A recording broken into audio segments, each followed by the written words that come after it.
अश्वत्थस्तोत्रम् श्रीनारद उवाच। अनायासेन लोकोऽयं सर्वान् कामानवाप्नुयात् सर्वदेवात्मकं चैकं तन्मे ब्रूहि पितामह। ब्रह्मोवाच। शृणुदेवमुने स्वत्थं शुद्धं सर्वात्मकं तरुं यत्प्रदक्षिणतो लोकः सर्वान् कामान् समश्नुते।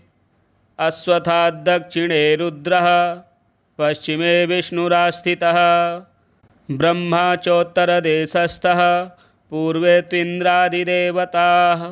स्कन्धोपस्कन्धपत्रेषु गोविप्रमुनयस्तथा मूलं वेदाः पयो यज्ञाः संस्थिता मुनिपुङ्गव। पूर्वादिदिक्षु संयाता नदी नदसरोऽब्धयः तस्मात् सर्वप्रयत्नेन ह्यश्वत्थं संश्रयेद्बुधः। त्वं शीर्यफलकश्चैव शीतलस्य वनस्पते त्वामाराध्य नरो विन्द्या दैहिकामुष्मिकफलं चलद्दलाय वृक्षाय सर्वदाश्रितविष्णवे बोधिसत्त्वाय देवाय ह्यश्वत्थाय नमो नमः। अश्वत्थयस्मात् त्वयि वृक्षराज नारायणस्तिष्ठति सर्वकाले अतः श्रुतस्त्वं सततं तरूणां धन्योऽसि चारिष्टविनाशकोऽसि। क्षीरदस्त्वं च येनेह येन श्रीस्त्वां निसेवते क्षीरदस्त्वं च येनेह येन श्रीस्त्वां निसेवते सत्येन तेन वृक्षेन्द्र मामपि श्रीर्निसेवताम्। एकादशात्मको रुद्रो असि वसुनाथशिरोमणिः नारायणोऽसि देवानां वृक्षराजोऽसि पिप्पल। अग्निगर्भः समीगर्भो देवगर्भः प्रजापतिः हिरण्यगर्भो भूगर्भो यज्ञगर्भो नमोऽस्तु ते। आयुर्बलं यशो वर्चः प्रजाः पशुवसूनि च ब्रह्मप्रज्ञां च मेधां च त्वं नो देहि वनस्पते। सततं वरुणो रक्षेत् त्वामारादृष्टिराश्रयेत् परितस्त्वां निसेवन्तां तृणानि सुखमस्तु ते। अक्षिस्पन्दं भुजस्पन्दं दुःस्वप्नं दुर्विचिन्तनं शत्रूणां च समुत्थानं ह्यश्वत्थसमयप्रभो। अश्वत्थाय वरेण्याय सर्वैश्वर्यप्रदायिने नमो दुःस्वप्ननाशाय सुस्वप्नफलदायिने। मूलतो ब्रह्मरूपाय मध्यतो विष्णुरूपिणे अग्रतः शिवरूपाय वृक्षराजाय ते नमः। यं दृष्ट्वा मुच्यते रोगैः स्पृष्ट्वा पापैः प्रमुच्यते यदाश्रयाच्चिरज्जीवी तमश्वत्थं नमाम्यहम्। अश्वत्थसुमहाभाग सुभगप्रियदर्शन इष्टकामांश्च मे देहि शत्रुभ्यस्तु पराभवम्। आयुः प्रजां धनं धान्यं सौभाग्यं सर्वसम्पदं देहि देव महावृक्ष त्वामहं शरणं गतः। ऋग्यजुःसाममन्त्रात्मा सर्वरूपी परात्परः अश्वत्थो वेदमूलोऽसा वृषभिः प्रोच्यते सदा। ब्रह्मः गुरुः चैव दरिद्रो व्याधिपीडितः आवृत्य लक्षसङ्ख्यं तत् स्तोत्रमेतत् सुखी भवेत्। ब्रह्मचारी हविष्यासि त्वदः सायी जितेन्द्रियः पपोपहत चित्तोऽपि भृतमेतत् समाचरेत्। एकाहस्तं द्विहस्तं वा कुर्याद् गोमयलेपनम् अर्चेत् पुरुषसूक्तेन प्रणवेन विशेषतः। मौनी प्रदक्षिणं कुर्यात् प्रागुक्तफलभाग् भवेत्। विष्णोर्नाम सहस्रेण ह्यच्युतस्यापि कीर्तनात् पदे पदान्तरं गत्वा करचेष्टा विवर्जितः। वाचा स्तोत्रं मनोध्याने चतुरंगं प्रदक्षिणम् अश्वत्थः स्थापितो येन तत्कुलं स्थापितं ततः धनायुषां समृद्धिस्तु नरकात्तारयेत् पितॄन् अश्वत्थमूलमाश्रित्य शाकान्नोदकदानतः एकस्मिन् भोजिते विप्रे कोटिब्राह्मणभोजनम् अश्वत्थमूलमाश्रित्य जपहोमसुरार्चनात् अक्षयं फलमाप्नोति ब्रह्मणो वचनं यथा एवमाश्वासितोऽश्वत्थः सदाश्वासाय कल्पते यज्ञार्थं छेदिते स्वत्थे यक्षयं स्वर्गमापुनुयात् छिन्नो येन वृथा स्वस्थश्छेदिता पितृदेवताः अश्वत्थः पूजितो यत्र पूजिताः सर्वदेवताः। श्रीनारद उवाच अनायासेन लोकोऽयं सर्वान् कामान् अवाप्नुयात् सर्वदेवात्मकं चैकं तन्मे ब्रूहि पितामह। ब्रह्मोवाच शृणुदेवमुने स्वत्थं शुद्धं सर्वात्मकं तरुं यत्प्रदक्षिणतो लोकः सर्वान् कामान् समश्नुते।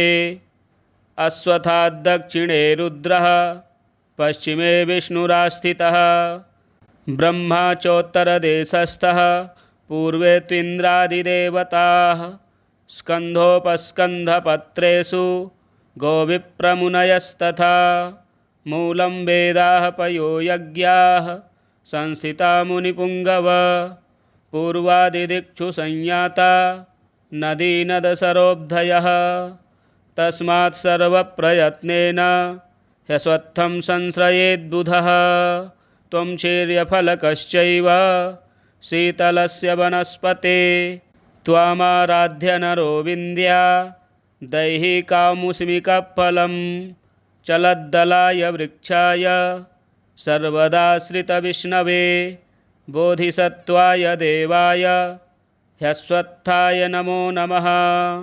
अश्वत्थयस्मात् त्वयि वृक्षराज नारायणस्तिष्ठति सर्वकाले अतः श्रुतस्त्वं सततं तरूणां धन्योऽसि चारिष्टविनाशकोऽसि। क्षीरदस्त्वं च येनेह येन श्रीस्त्वां निसेवते क्षीरदस्त्वं च येनेह येन श्रीस्त्वां निसेवते सत्येन तेन वृक्षेन्द्र मामपि श्रीर्निसेवताम्। एकादशात्मको रुद्रो असि वसुनाथ शिरोमणिः नारायणोऽसि देवानां वृक्षराजोऽसि पिप्पल अग्निगर्भः समीगर्भो देवगर्भः प्रजापतिः हिरण्यगर्भो भूगर्भो यज्ञगर्भो नमोऽस्तु ते।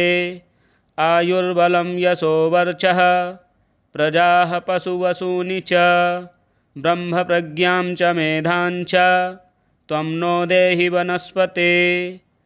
सततं वरुणो रक्षेत् त्वामारादृष्टिराश्रयेत् परितस्त्वां निसेवन्तां तृणानि सुखमस्तु ते। अक्षिस्पन्दं भुजस्पन्दं दुःस्वप्नं दुर्विचिन्तनं शत्रूणां च समुत्थानं ह्यश्वत्थसमयप्रभो। अश्वत्थाय वरेण्याय सर्वैश्वर्यप्रदायिने नमो दुःस्वप्ननाशाय सुस्वप्नफलदायिने। मूलतो ब्रह्मरूपाय मध्यतो विष्णुरूपिणे अग्रतः शिवरूपाय वृक्षराजाय ते नमः।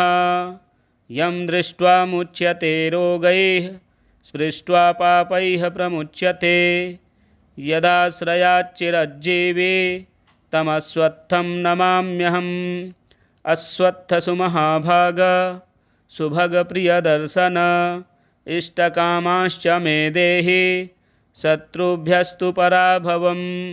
आयुः प्रजां धनं धान्यं सौभाग्यं सर्वसम्पदं देहि देव महावृक्ष त्वामहं शरणं गतः। ऋग्यजुःसाममन्त्रात्मा सर्वरूपी परात्परः। अश्वत्थो वेदमूलोऽसा वृषभिः प्रोच्यते सदा। ब्रह्मः गुरुः चैव दरिद्रो व्याधिपीडितः। आवृत्य लक्ष्यसङ्ख्यं तत् स्तोत्रमेतत् सुखी भवेत्। ब्रह्मचारी हविष्यासि त्वदः सायी जितेन्द्रियः। पपोपहत चित्तोऽपि भृतमेतत् समाचरेत्। एकाहस्तं द्विहस्तं वा कुर्याद् गोमयलेपनम्। अर्चेत् पुरुषसूक्तेन प्रणवेन विशेषतः। मौनी प्रदक्षिणं कुर्यात् प्रागुक्तफलभाग् भवेत्। विष्णोर्नाम सहस्रेण ह्यच्युतस्यापि कीर्तनात्। पदे पदान्तरं गत्वा करचेष्टा विवर्जितः। वाचा स्तोत्रं मनोध्याने चतुरङ्गं प्रदक्षिणम्। अश्वत्थः स्थापितो येन तत्कुलं स्थापितं ततः। धनायुषां समृद्धिस्तु नरकात् तारयेत् पितॄन्। अश्वत्थमूलमाश्रित्य शाकान्नोदकदानतः। एकस्मिन् भोजिते विप्रे कोटिब्राह्मणभोजनम्। अश्वत्थमूलमाश्रित्य जपहोमसुरार्चनात् अक्षयं फलमाप्नोति ब्रह्मणो वचनं यथा। एवमाश्वासितोऽश्वत्थः सदाश्वासाय कल्पते। यज्ञार्थं छेदिते स्वत्थे यक्षयं स्वर्गमापुनुयात्। छिन्नो येन वृथा स्वस्थश्छेदिता पितृदेवताः। अश्वत्थः पूजितो यत्र पूजिताः सर्वदेवताः। श्रीनारद उवाच अनायासेन लोकोऽयं सर्वान् कामानवाप्नुयात्। सर्वदेवात्मकं चैकं तन्मे ब्रूहि पितामह। ब्रह्मोवाच शृणुदेवमुने स्वत्थं शुद्धं सर्वात्मकं तरुं। यत्प्रदक्षिणतो लोकः सर्वान् कामान् समश्नुते। अश्वत्थाद्दक्षिणे रुद्रः पश्चिमे विष्णुरास्थितः। ब्रह्मा चोत्तरदेशस्थः पूर्वे त्विन्द्रादिदेवताः। स्कन्धोपस्कन्धपत्रेषु गोविप्रमुनयस्तथा। मूलं वेदाः पयो यज्ञाः संस्थिता मुनिपुङ्गव। पूर्वादिदिक्षु संयाता नदी नदसरोऽब्धयः। तस्मात् सर्वप्रयत्नेन ह्यश्वत्थं संश्रयेद्बुधः। त्वं शीर्यफलकश्चैव शीतलस्य वनस्पते। त्वामाराध्य नरो विन्द्या दैहिकामुष्मिकफलं। चलद्दलाय वृक्षाय सर्वदाश्रितविष्णवे। बोधिसत्त्वाय देवाय ह्यश्वत्थाय नमो नमः। अश्वत्थयस्मात् त्वयि वृक्षराज नारायणस्तिष्ठति सर्वकाले। अतः श्रुतस्त्वं सततं तरूणां धन्योऽसि चारिष्टविनाशकोऽसि। क्षीरदस्त्वं च येनेह येन श्रीस्त्वां निसेवते। क्षीरदस्त्वं च येनेह येन श्रीस्त्वां निसेवते। सत्येन तेन वृक्षेन्द्र मामपि श्रीर्निसेवताम्। एकादशात्मको रुद्रो असि वसुनाथ शिरोमणिः। नारायणोऽसि देवानां वृक्षराजोऽसि पिप्पल। अग्निगर्भः समीगर्भो देवगर्भः प्रजापतिः। हिरण्यगर्भो भूगर्भो यज्ञगर्भो नमोऽस्तु ते। आयुर्बलं यशो वर्चः प्रजाः पशुवसूनि च। ब्रह्मप्रज्ञां च मेधां च त्वं नो देहि वनस्पते। सततं वरुणो रक्षेत् त्वामारादृष्टिराश्रयेत्। परितस्त्वां निसेवन्तां तृणानि सुखमस्तु ते। अक्षिस्पन्दं भुजस्पन्दं दुःस्वप्नं दुर्विचिन्तनं शत्रूणां च समुत्थानं ह्यस्वत्थसमयप्रभो अश्वत्थाय वरेण्याय सर्वैश्वर्यप्रदायिने नमो दुःस्वप्ननाशाय सुस्वप्नफलदायिने मूलतो ब्रह्मरूपाय मध्यतो विष्णुरूपिणे अग्रतः शिवरूपाय वृक्षराजाय ते नमः। यं दृष्ट्वा मुच्यते रोगैः स्पृष्ट्वा पापैः प्रमुच्यते यदाश्रयाच्चिरज्जीवी तमश्वत्थं नमाम्यहम्। अश्वत्थसुमहाभाग सुभगप्रियदर्शन इष्टकामाश्च मे देहि शत्रुभ्यस्तु पराभवम्। आयुः प्रजां धनं धान्यं सौभाग्यं सर्वसम्पदं देहि देव महावृक्ष त्वामहं शरणं गतः। ऋग्यजुःसाममन्त्रात्मा सर्वरूपी परात्परः अश्वत्थो वेदमूलोऽसा वृषभिः प्रोच्यते सदा। ब्रह्मः गुरुः चैव दरिद्रो व्याधिपीडितः आवृत्य लक्षसङ्ख्यं तत् स्तोत्रमेतत् सुखी भवेत्। ब्रह्मचारी हविष्यासि त्वदः सायी जितेन्द्रियः पपोपहत चित्तोऽपि भृतमेतत् समाचरेत्। एकाहस्तं द्विहस्तं वा कुर्याद् गोमयलेपनम् अर्चेत् पुरुषसूक्तेन प्रणवेन विशेषतः। मौनी प्रदक्षिणं कुर्यात् प्रागुक्तफलभाग् भवेत्। विष्णोर्नाम सहस्रेण ह्यच्युतस्यापि कीर्तनात् पदे पदान्तरं गत्वा करचेष्टा विवर्जितः।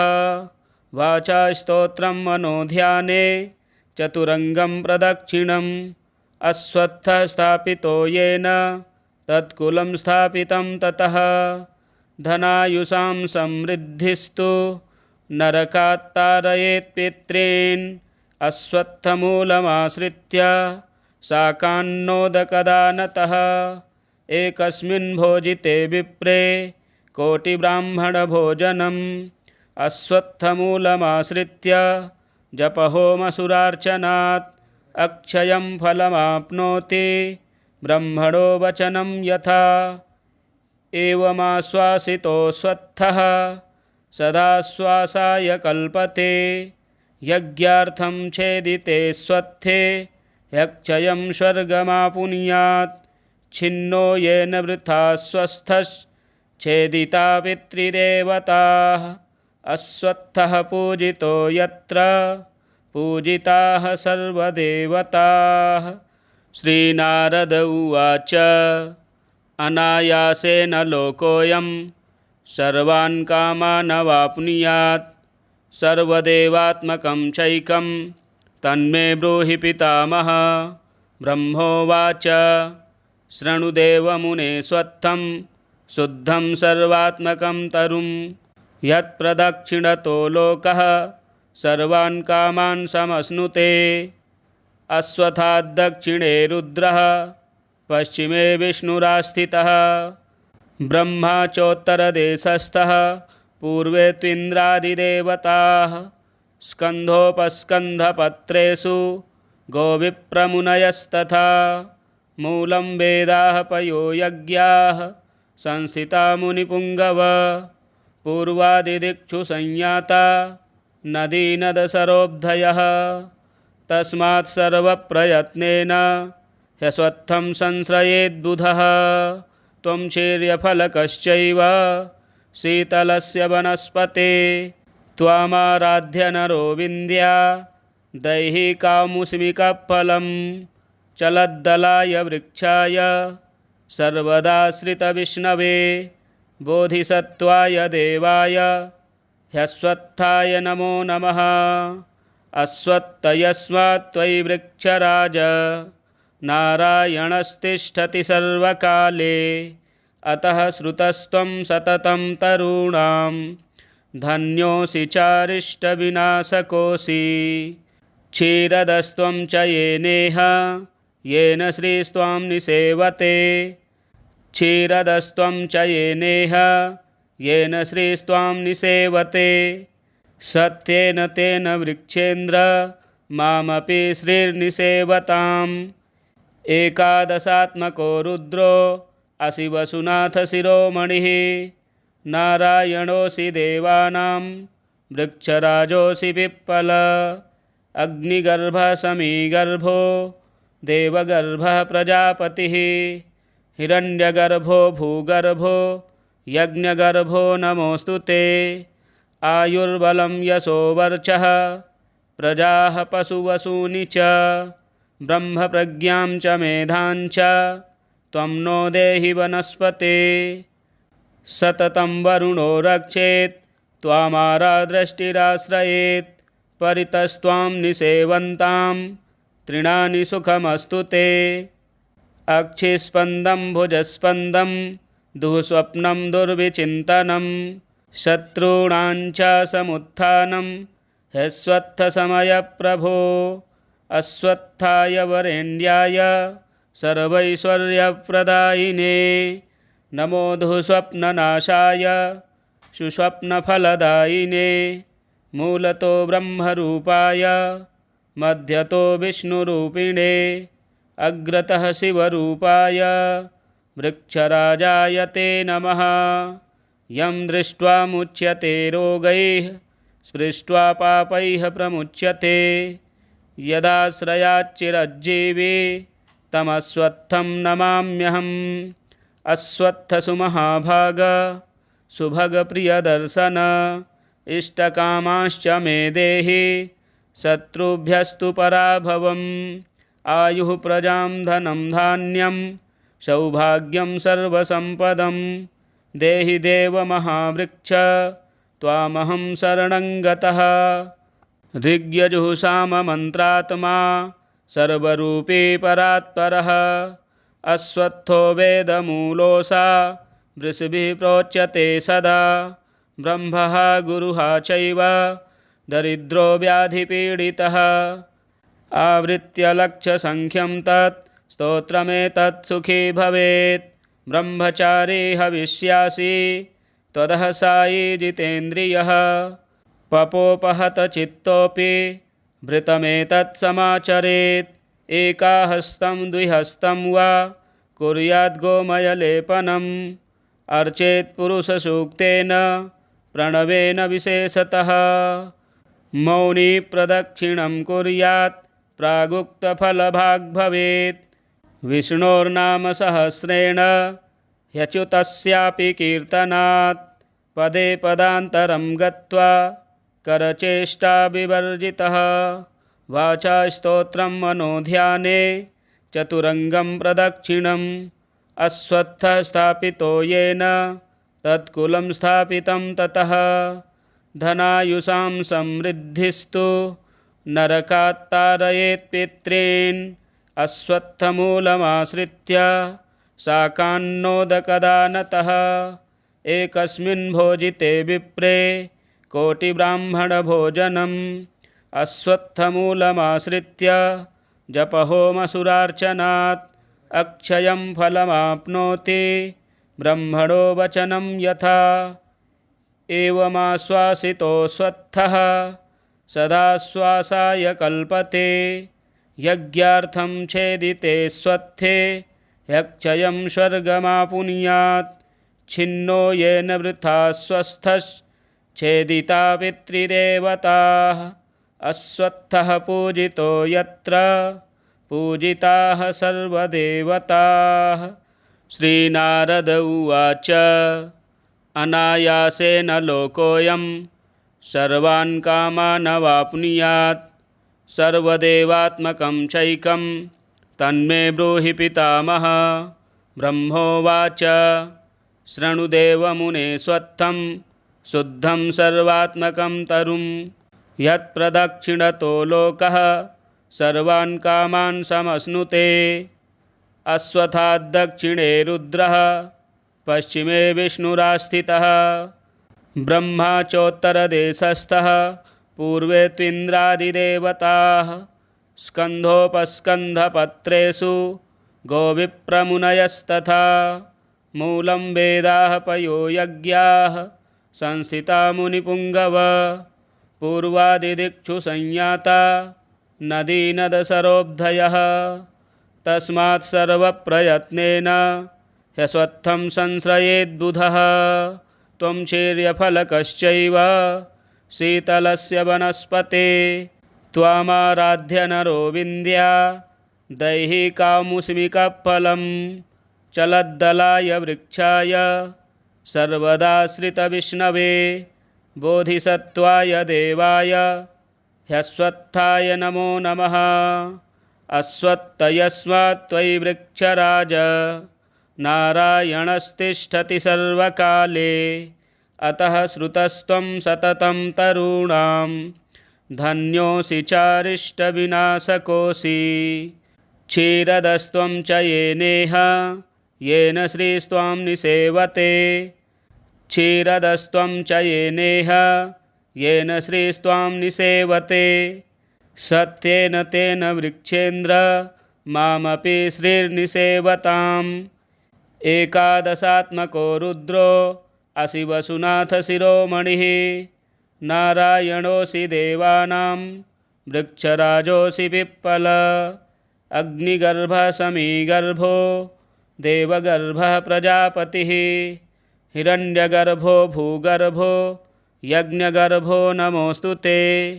आयुर्बलं यशो वर्चः प्रजाः पशुवसूनि च ब्रह्मप्रज्ञां च मेधां च त्वं नो देहि वनस्पते। सततं वरुणो रक्षेत् त्वामारादृष्टिराश्रयेत् परितस्त्वां निसेवन्तां तृणानि सुखमस्तु ते। अक्षिस्पन्दं भुजस्पन्दं दुःस्वप्नं दुर्विचिन्तनं शत्रूणां च समुत्थानं ह्यश्वत्थसमयप्रभो। अश्वत्थाय वरेण्याय सर्वैश्वर्यप्रदायिने नमो दुःस्वप्ननाशाय सुस्वप्नफलदायिने। मूलतो ब्रह्मरूपाय मध्यतो विष्णुरूपिणे अग्रतः शिवरूपाय वृक्षराजाय ते नमः। यं दृष्ट्वा मुच्यते रोगैः स्पृष्ट्वा पापैः प्रमुच्यते यदाश्रयाच्चिरज्जीवी तमश्वत्थं नमाम्यहम्।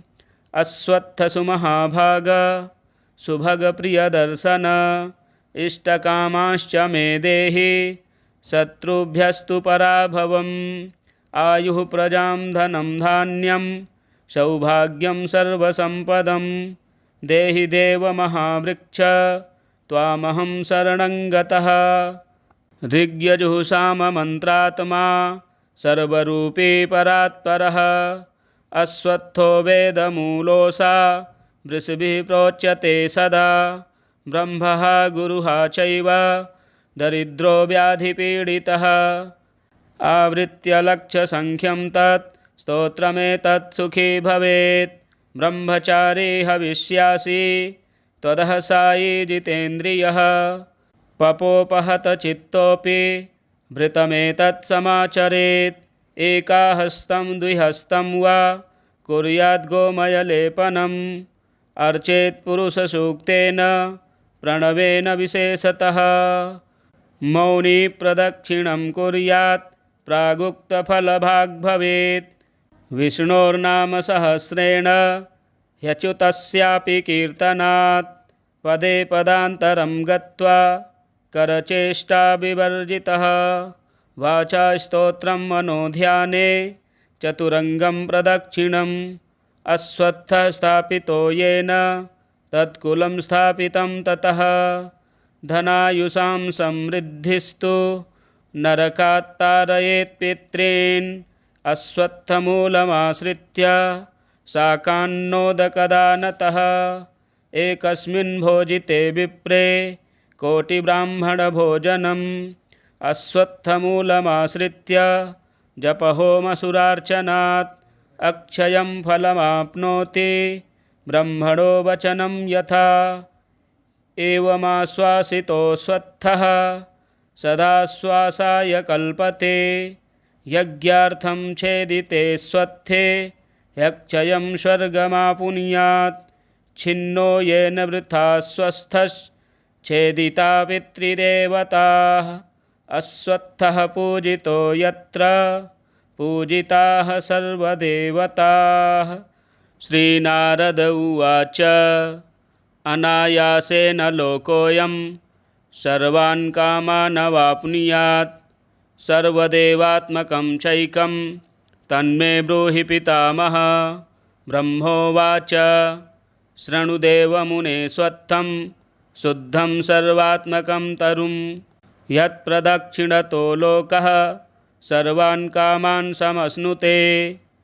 अश्वत्थाद्दक्षिणे रुद्रः पश्चिमे विष्णुरास्थितः ब्रह्मा चोत्तरदेशस्थः पूर्वे त्विन्द्रादिदेवताः स्कन्धोपस्कन्धपत्रेषु गोविप्रमुनयस्तथा मूलं वेदाः पयो यज्ञाः संस्थिता मुनिपुङ्गव पूर्वादिदिक्षु संयाता नदी नदसरोऽब्धयः तस्मात् सर्वप्रयत्नेन ह्यश्वत्थं संश्रयेद्बुधः त्वं शीर्यफलकश्चैव शीतलस्य वनस्पते त्वामाराध्य नरो विन्द्या दैहिकामुष्मिकफलं चलद्दलाय वृक्षाय सर्वदाश्रितविष्णवे बोधिसत्त्वाय देवाय ह्यश्वत्थाय नमो नमः। अश्वत्थयस्मात् त्वयि वृक्षराज नारायणस्तिष्ठति सर्वकाले अतः श्रुतस्त्वं सततं तरूणां धन्योऽसि चारिष्टविनाशकोऽसि। क्षीरदस्त्वं च येनेह येन श्रीस्त्वां निसेवते क्षीरदस्त्वं च येनेह येन श्रीस्त्वां निसेवते सत्येन तेन वृक्षेन्द्र मामपि श्रीर्निसेवताम्। एकादशात्मको रुद्रो असि वसुनाथ शिरोमणिः नारायणोऽसि देवानां वृक्षराजोऽसि पिप्पल अग्निगर्भः समीगर्भो देवगर्भः प्रजापतिः हिरण्यगर्भो भूगर्भो यज्ञगर्भो नमोऽस्तु ते। आयुर्बलं यशो वर्चः प्रजाः पशुवसूनि च ब्रह्मप्रज्ञां च मेधां च त्वं नो देहि वनस्पते। सततं वरुणो रक्षेत् त्वामारादृष्टिराश्रयेत् परितस्त्वां निसेवन्तां तृणानि सुखमस्तु ते। अक्षिस्पन्दं भुजस्पन्दं दुःस्वप्नं दुर्विचिन्तनं शत्रूणां च समुत्थानं ह्यश्वत्थसमयप्रभो। अश्वत्थाय वरेण्याय सर्वैश्वर्यप्रदायिने नमो दुःस्वप्ननाशाय सुस्वप्नफलदायिने। मूलतो ब्रह्मरूपाय मध्यतो विष्णुरूपिणे अग्रतः शिवरूपाय वृक्षराजाय ते नमः। यं दृष्ट्वा मुच्यते रोगैः स्पृष्ट्वा पापैः प्रमुच्यते यदाश्रयाच्चिरज्जीवी तमश्वत्थं नमाम्यहम्। अश्वत्थसुमहाभाग सुभगप्रियदर्शन इष्टकामाश्च मे देहि शत्रुभ्यस्तु पराभवम्। आयुः प्रजां धनं धान्यं सौभाग्यं सर्वसम्पदं देहि देव महावृक्ष त्वामहं शरणं गतः। ऋग्यजुःसाममन्त्रात्मा सर्वरूपी परात्परः अश्वत्थो वेदमूलोऽसा वृषभिः प्रोच्यते सदा। ब्रह्मः गुरुः चैव दरिद्रो व्याधिपीडितः आवृत्य लक्षसङ्ख्यं तत् स्तोत्रमेतत् सुखी भवेत्। ब्रह्मचारी हविष्यासि त्वदः सायी जितेन्द्रियः पपोपहत चित्तोऽपि भृतमेतत् समाचरेत्। एकाहस्तं द्विहस्तं वा कुर्याद् गोमयलेपनम् अर्चेत् पुरुषसूक्तेन प्रणवेन विशेषतः। मौनी प्रदक्षिणं कुर्यात् प्रागुक्तफलभाग् भवेत्। विष्णोर्नाम सहस्रेण ह्यच्युतस्यापि कीर्तनात्। पदे पदान्तरं गत्वा करचेष्टा विवर्जितः। वाचा स्तोत्रं मनोध्याने चतुरङ्गं प्रदक्षिणम्। अश्वत्थः स्थापितो येन तत्कुलं स्थापितं ततः। धनायुषां समृद्धिस्तु नरकात्तारयेत् पितॄन्। अश्वत्थमूलमाश्रित्य शाकान्नोदकदानतः। एकस्मिन् भोजिते विप्रे कोटिब्राह्मणभोजनम्। अश्वत्थमूलमाश्रित्य जपहोमसुरार्चनात् अक्षयं फलमाप्नोति ब्रह्मणो वचनं यथा। एवमाश्वासितोऽश्वत्थः सदाश्वासाय कल्पते। यज्ञार्थं छेदिते स्वत्थे यक्षयं स्वर्गमापुनुयात्। छिन्नो येन वृथा स्वस्थश्छेदिता पितृदेवताः। अश्वत्थः पूजितो यत्र पूजिताः सर्वदेवताः। श्रीनारद उवाच अनायासेन लोकोऽयं सर्वान् कामान् अवाप्नुयात्। सर्वदेवात्मकं चैकं तन्मे ब्रूहि पितामह। ब्रह्मोवाच शृणुदेवमुने स्वत्थं शुद्धं सर्वात्मकं तरुं। यत्प्रदक्षिणतो लोकः सर्वान् कामान् समश्नुते। अश्वत्थाद्दक्षिणे रुद्रः पश्चिमे विष्णुरास्थितः। ब्रह्मा चोत्तरदेशस्थः पूर्वे त्विन्द्रादिदेवताः। स्कन्धोपस्कन्धपत्रेषु गोविप्रमुनयस्तथा। मूलं वेदाः पयो यज्ञाः संस्थिता मुनिपुङ्गव। पूर्वादिदिक्षु संयाता नदी नदसरोऽब्धयः। तस्मात् सर्वप्रयत्नेन ह्यश्वत्थं संश्रयेद्बुधः। त्वं शीर्यफलकश्चैव शीतलस्य वनस्पते। त्वामाराध्य नरो विन्द्या दैहिकामुष्मिकफलं। चलद्दलाय वृक्षाय सर्वदाश्रितविष्णवे। बोधिसत्त्वाय देवाय ह्यश्वत्थाय नमो नमः। अश्वत्थ यस्मात् त्वयि वृक्षराज नारायणस्तिष्ठति सर्वकाले। अतः श्रुतस्त्वं सततं तरूणां धन्योऽसि चारिष्टविनाशकोऽसि। क्षीरदस्त्वं च येनेह येन श्रीस्त्वां निसेवते। क्षीरदस्त्वं च येनेह येन श्रीस्त्वां निसेवते। सत्येन तेन वृक्षेन्द्र मामपि श्रीर्निसेवताम्। एकादशात्मको रुद्रो असि वसुनाथ शिरोमणिः। नारायणोऽसि देवानां वृक्षराजोऽसि पिप्पल। अग्निगर्भः समीगर्भो देवगर्भः प्रजापतिः।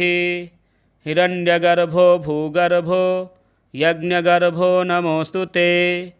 आयुर्बलं यशो वर्चः प्रजाः पशुवसूनि च। ब्रह्मप्रज्ञां च मेधां च त्वं नो देहि वनस्पते। सततं वरुणो रक्षेत् त्वामारादृष्टिराश्रयेत्। परितस्त्वां निसेवन्तां तृणानि सुखमस्तु ते। अक्षिस्पन्दं भुजस्पन्दं दुःस्वप्नं दुर्विचिन्तनं। शत्रूणां च समुत्थानं ह्यश्वत्थसमयप्रभो। अश्वत्थाय वरेण्याय सर्वैश्वर्यप्रदायिने। नमो दुःस्वप्ननाशाय सुस्वप्नफलदायिने। मूलतो ब्रह्मरूपाय मध्यतो विष्णुरूपिणे। अग्रतः शिवरूपाय वृक्षराजाय ते नमः। यं दृष्ट्वा मुच्यते रोगैः स्पृष्ट्वा पापैः प्रमुच्यते। यदाश्रयाच्चिरज्जीवी तमश्वत्थं नमाम्यहम्। अश्वत्थसु महाभाग सुभगप्रियदर्शन इष्टकामाश्च मे देहि शत्रुभ्यस्तु पराभवम् आयुः प्रजां धनं धान्यं सौभाग्यं सर्वसम्पदं देहि देव महावृक्ष त्वामहं शरणं गतः। ऋग्यजुःसाममन्त्रात्मा सर्वरूपी परात्परः अश्वत्थो वेदमूलोऽसा वृषभिः प्रोच्यते सदा ब्रह्मः गुरुः चैव दरिद्रो व्याधिपीडितः आवृत्य लक्षसङ्ख्यं तत् स्तोत्रमेतत् सुखी भवेत् ब्रह्मचारी हविष्यासि त्वदः सायी जितेन्द्रियः पपोपहत चित्तोऽपि भृतमेतत् समाचरेत् एकाहस्तं द्विहस्तं वा कुर्याद् गोमयलेपनम् अर्चेत् पुरुषसूक्तेन प्रणवेन विशेषतः मौनी प्रदक्षिणं कुर्यात् प्रागुक्तफलभाग् भवेत् विष्णोर्नाम सहस्रेण ह्यच्युतस्यापि कीर्तनात् पदे पदान्तरं गत्वा करचेष्टा विवर्जितः वाचा स्तोत्रं मनोध्याने चतुरङ्गं प्रदक्षिणम् अश्वत्थः स्थापितो येन तत्कुलं स्थापितं ततः धनायुषां समृद्धिस्तु नरकात् तारयेत् पितॄन् अश्वत्थमूलमाश्रित्य शाकान्नोदकदानतः एकस्मिन् भोजिते विप्रे कोटिब्राह्मणभोजनम् अश्वत्थमूलमाश्रित्य जपहोमसुरार्चनात् अक्षयं फलमाप्नोति ब्रह्मणो वचनं यथा एवमाश्वासितोऽश्वत्थः सदाश्वासाय कल्पते यज्ञार्थं छेदिते स्वत्थे यक्षयं स्वर्गमापुनुयात् छिन्नो येन वृथा स्वस्थश्छेदिता पितृदेवताः अश्वत्थः पूजितो यत्र पूजिताः सर्वदेवताः अश्वत्थस्तोत्रं सम्पूर्णम्।